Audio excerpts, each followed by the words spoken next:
한국형 스페이스X가 뜬다. 우주산업이 미국 항공우주국 나사로 대표되던 정부 영역에서 스페이스X, 블루오리진 등 민간 영역으로 급속히 이동하며 이른바 뉴스페이스 시대가 열리고 있습니다. 지난 10월 21일 전남 고흥군 나로우주센터에서 발사된 누리호는 아쉽게도 위성 모사체가 궤도에 안착하는 데 실패했습니다. 통상 누리호와 같은 신형 우주 발사체의 성공 확률은 우주 발사체 선진국들도 30% 정도에 불과한 것으로 알려져 있습니다. 중국과 일본도 이러한 실패의 과정이 있었음에도 위성 모사체 궤도 진입 실패 후 일본과 중국에서는 조롱을 하며 내심 안심하는 반응이 많았습니다. 3달 로켓의 엔진이 정지돼서 1.5톤의 위성 모사체를 궤도에 올리지 못한 완전한 발사 실패다. 휴대전화만큼 잘 만들지 못하는 것 같구나. 한국은 엔터테인먼트 쪽에 힘을 쓰는 게 나을 것 같다. 실패한 것도 자랑하는 거냐. K방역도 최근 실패한 것 같은데. 그러나 누리호는 일단 2단 엔진 분리, 3단 엔진 정지, 위성 모사체 분리는 성공적으로 마쳤습니다. 10월 전 국민을 들뜨게 했던 한국형 발사체 누리호가 최종 단계에서 목표를 이루지 못한 이유가 오늘 나왔습니다. 29일 과학기술정보통신부와 한국항공우주연구원은 10월 말 발족한 누리호 발사조사위원회가 2개월간의 분석을 통해 누리호 1차 발사 실패 원인에 대한 조사 결과를 발표했습니다. 조사위가 꼽은 가장 큰 원인은 부력 계산 착오였습니다.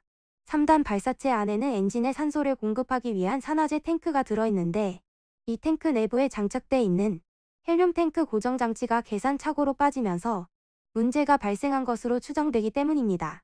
비행 중 발생할 수 있는 최대 가속도 4.3G에 의한 부력까지 고려하지 않았던 실수가 있어서 비행 중 헬륨 탱크 2개가 받은 실제 부력이 고정 장치가 견딜 수 있는 최대 하중보다 커지면서 문제가 발생했다고 진단했습니다.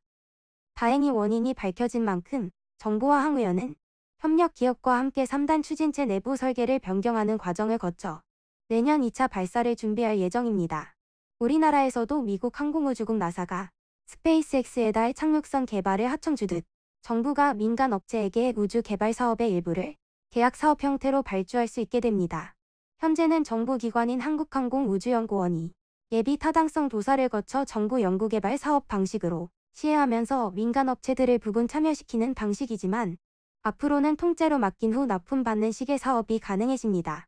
정부가 뉴스페이스 시대를 본격적으로 열기 위해 민관 협력 우주산업단지 조성과 기반시설 개방 확대 등 제도적 기반을 마련했습니다. 28일 과학기술정보통신부에 따르면 정부는 이날 국무회의에서 우주산업을 체계적으로 육성하기 위해 마련한 우주개발진흥법 개정안을 의결했습니다. 이 개정안은 법제처를 통해 올해 내 제출돼 국회 통과 절차를 거쳐 시행됩니다. 기업들이 마음대로 우주 개발에 뛰어들 수 있도록 우주산업협력단지 조성과 우주개발 기반시설의 개방 확대 등 제도적 기반을 마련하는 것이 주요 내용입니다. 그동안 정부 연구개발 사업으로만 추진해왔던 우주개발 사업의 계약 방식을 도입하고 계약이행 지체 시 발생할 수 있는 지체상금의 한도도 방위산업 수준인 계약금의 10%로 완화할 수 있도록 근거를 마련했습니다. 한국형 위성항법 시스템 KPS는 2027년부터 2035년까지 위성을 차례로 발사해 위성 8기로 자체 위성항법 시스템을 구성할 예정입니다. 미국 GPS에 전적으로 의존하고 있는 상황에서 탈피해 교통과 통신, 금융, 국방, 농업, 재난 대응 등 경제 사회 전반에 활용될 독자적 위성항법 체계를 구축한다는 계획입니다.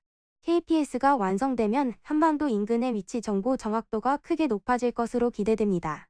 특히 한국형 위성항법 시스템 KPS는 러시아의 글로나스, 중국의 베이더호, 일본의 초정밀 GPS 등 주변 강대국들이 독자 위성항법 시스템을 구축하고 있다는 점에서 우리에게 반드시 필요한 사업입니다.